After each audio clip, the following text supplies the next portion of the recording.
Jen, happy Mother's Day. Happy Mother's Day. We're working again. Here we are.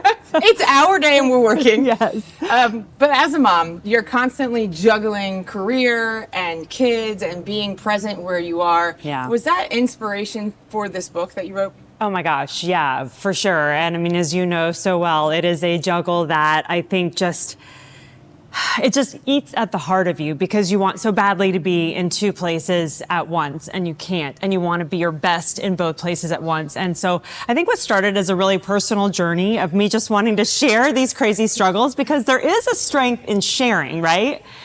Turned into something so much bigger as like my co-author came into it, and we had this idea that there's a real void to support working moms, to empower moms, to let them know in these times when you're away from your families, like we are so often, that it's okay, that you're doing a great job, and that you're gonna get through this, and so will your kids. Well, I feel so blessed that you wrote this book, because I know I've really leaned on you as a young mother myself, really struggling with, hey, how do I balance being all in on being a career woman and being all in on being a mom? And I think sometimes there's a stigma that we have to choose one or the other, but I think that book so beautifully unravels that misconception. Yeah, you don't have to choose. I think that's the big message we want to get out there to everyone. And the idea was to empower all working moms. And we did it through the lens of women in sports, broadcasters like us, athletes, coaches, executives who were faced with that choice. And it's very different for athletes too, I think, just with the physical demands on your body. But we're seeing more and more moms in the NWSL now who are willing to do both and take on that challenge. And I think just believing that you can do it, knowing that you do have this sisterhood. We wanted to create a sisterhood for moms to feel supported and that they weren't alone and that they've got this, you know? And I think that's so important, is having community of other people are facing these same struggles. But hey, there's strength in there, and you can be resilient. You can show moxie. Oh, she's using some of the tough mother tenets that are in the book. Yes. But I think it's difficult sometimes when you feel that you want to be at home with your kids, but you also want to be a great role model. Mm-hmm. And I think that it's beautiful in the book that women show that they can be both for their kids. They can be role models of how to show that determination and how to be hardworking and driven, but also how to be present and impactful in their lives as well.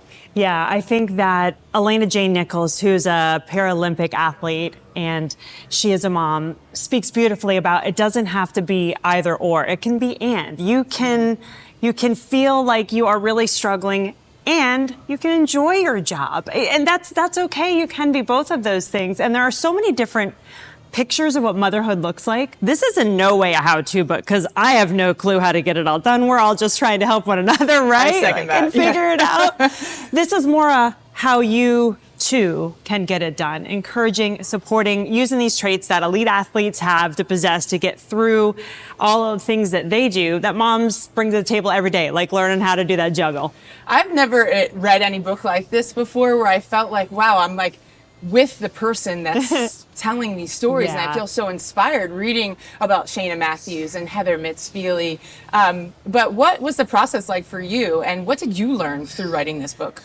Oh my gosh, I cried a lot. I cry a lot anyway, hormones. But I feel like I was so inspired hearing other people's stories, because what started out as my personal story expanded into something so much more. And hearing all the different ways that people got through the struggles that we all feel. The struggles are universal. Being a working mom is the universal equalizer. I don't care if you have all the help in the world, if you've got all the money in the world, if you're a 12-time Olympian or whatever it may be, you still struggle. And I think just even knowing that somehow is empowering, you know, it gives you that sense that you're not alone, because that question of, can I do it?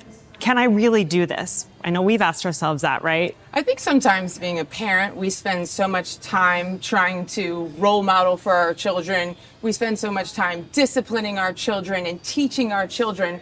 And I think sometimes as moms, especially working moms, because we're juggling so many and spinning so many plates, we actually forget to enjoy our children. Do you have any advice for people who are just trying to be the best career woman they can be, but also just take time to savor those moments with their kids?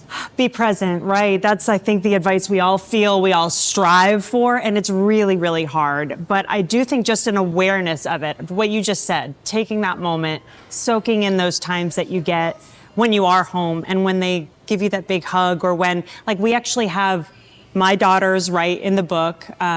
We have some of the other people, Dara Torres, her daughter, wrote in the book about what they thought about their mom. And so you're getting a little bit of that validation of they're going to be great coming out of this. But yes, you're going to miss some moments, and those hurt like nothing else. But soak up all the ones that you can, just be aware of it. And it is a wonderful thing.